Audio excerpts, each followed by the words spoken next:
बिस्मिल्लाहिर्रहमानिर्रहीम। अस्सलाम वालेकुम। कैसे हैं जी आप सब? उम्मीद है आप सब ठीक ठाक होंगे।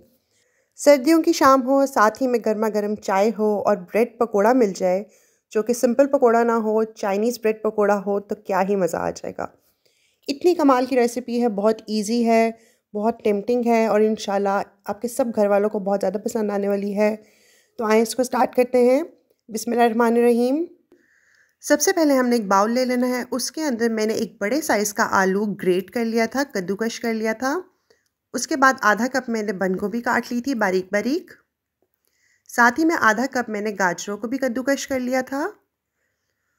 और इसके बाद हम इसके अंदर 5 टेबलस्पून शिमला मिर्च चॉप करके ऐड कर देंगे। और साथ ही में हम इसके अंदर 5 टेबलस्पून जो है वो हरा प्याज ऐड कर देंगे।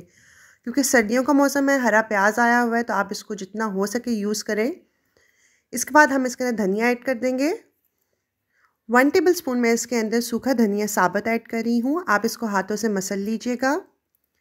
1 टीस्पून हम इसके अंदर सूखी मेथी का ऐड कर देंगे, क्योंकि इससे जो खुशबू है बहुत प्यारी आती है। 1 टीस्पून कुटी हुई लाल मिर्चें ऐड करेंगे और 1 टीस्पून ही हम इसके अंदर कुटी हुई काली मिर्चें ऐड करेंगे।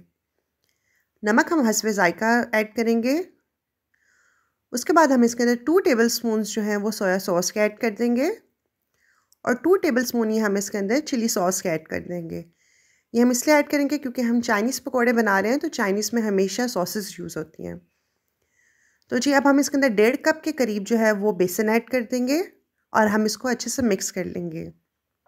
आपने इसके अंदर पानी बिल्कुल भी ऐड नहीं करना, क्योंकि इन सब सब्जियों में पानी है, स्पेशली आलूओं में, तो ये खुद ब खुद जो है वो मिक्स हो जाएगा। क्योंकि हमने इसको ब्रेड के ऊपर कोट करना है, तो हम इसके अंदर पानी ऐड नहीं करेंगे बिल्कुल भी। तो जी यहाँ पे मैंने 4 स्लाइसेस ब्रेड के ले लिए हैं। हम इसके कॉर्नर्स जो हैं वो कट कर देंगे एक एक करके। ये बहुत यमी और डिलीशियस ब्रेड पकोड़ा रेसिपी बनेगी। आपने इसको ज़रूर ट्राई करना है और मुझे कमेंट्स में ज़रूर बताना है कि आपको ये रेसिपी कैसी लगी। तो जी अब इसके कॉर्नर्स मैंने कट कर लिए हैं। अब हम इसको मिड में से कट कर लेंगे और इसको 4 स्लाइसेस कर लेंगे इसके। आप चाहें तो आप अपनी मर्ज़ी से कोई भी शेप दे सकते हैं ब्रेड को, लेकिन मुझे ये इजी लगी तो मैं इसको स्क्वायर्स में कट कर रही हूँ। इसके बाद हम इन सब स्लाइसेस को कट कर लेंगे और इसके बाद मैं आपको बताती हूँ कि आपने इसको कोट कैसे करना है। सबसे पहले आपने एक स्लाइस लेना है, पीस। उसके बाद आपने इस तरह से थोड़ा सा पकोड़े का मिक्सचर इसके ऊपर लगाना है और ये ईज़िली इसके साथ अटैच हो जाएगा। क्योंकि हमने इसमें इसीलिए पानी ऐड नहीं किया, क्योंकि अगर हम पानी ऐड करते तो ये लिक्विड ही हो जाता और ये ब्रेड के ऊपर बिल्कुल भी ना चिपकता। इसलिए आपने इसमें बिल्कुल भी पानी ऐड नहीं करना और ईज़िली इसको हमने ब्रेड के साथ कोट कर देना है। आप चाहें तो आप साथ साथ कोट करके इसको फ्राई कर सकते हैं, वरना आप इसको अच्छे से कोट करके फ्रिज के अंदर 10 मिनट रख दें। इससे ये सेट हो जाएंगे और ईज़िली फ्राई हो जाएंगे। अब हम एक पैन में ऑयल ले लेंगे। आपने इनको डीप फ्राई नहीं करना। तो जी जब ऑयल गर्म हो जाए तो आपने इसको फ्राई पैन में ऐड कर देना है और आपने इसको मीडियम टू लो फ्लेम पे कुक करना है। हाई फ्लेम पे मत इसको पकाइएगा, वरना ये फ़ौरन जो है वो जल जाएंगे। हम इसको मीडियम टू लो फ्लेम पे बनाएंगे और जब इसका अच्छा सा ब्राउन कलर आ जाए और आपको फ़ील हो कि ये कुक हो गए हैं, क्योंकि इसको तकरीबन मीडियम टू लो फ्लेम पे 2 मिनट लगेंगे एक साइड से कुक होने में, तो आप इसकी साइड चेंज कर लीजिएगा।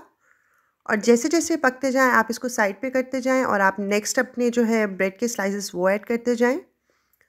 तो जी अल्हम्दुलिल्लाह हमारे जो चाइनीज़ ब्रेड पकोड़े हैं वो रेडी हैं, रेडी टू सर्व हैं। इतने कोई डिलीशियस और यमी और डिफरेंट स्नैक है, यूनिक न्यू ईयर का न्यू स्नैक है। आप इसको ज़रूर ट्राई करें और मुझे अपना फ़ीडबैक देना मत भूलें। और जिन लोगों ने मेरे चैनल को सब्सक्राइब नहीं किया, वो मेरे चैनल को सब्सक्राइब कर दीजिए। ये आपकी तरफ से हमारे लिए प्यार होता है और हमारा और दिल करता है कि हम आप लोगों के लिए अच्छी और न्यू रेसिपीज़ लेकर आएँ। और जिन लोगों ने ऑलरेडी मेरे चैनल को सब्सक्राइब कर दिया है, तो उनका बहुत ज़्यादा थैंक यू। अल्लाह ताला आप सबको सलामत रखें, आमीन। मेरी इस वीडियो को लाइक करें, इसको शेयर करें, इस पर कमेंट करें और मेरे चैनल को सब्सक्राइब करना मत भूलें। अल्लाह ताला हम सब के दस्तरखान में बरकतें डालें, हम सबको अपनी ईमान में रखें। अपना बहुत ज़्यादा ख्याल रखिएगा और मुझे अपनी दुआ में याद रखिएगा। अल्लाह हाफ़िज़।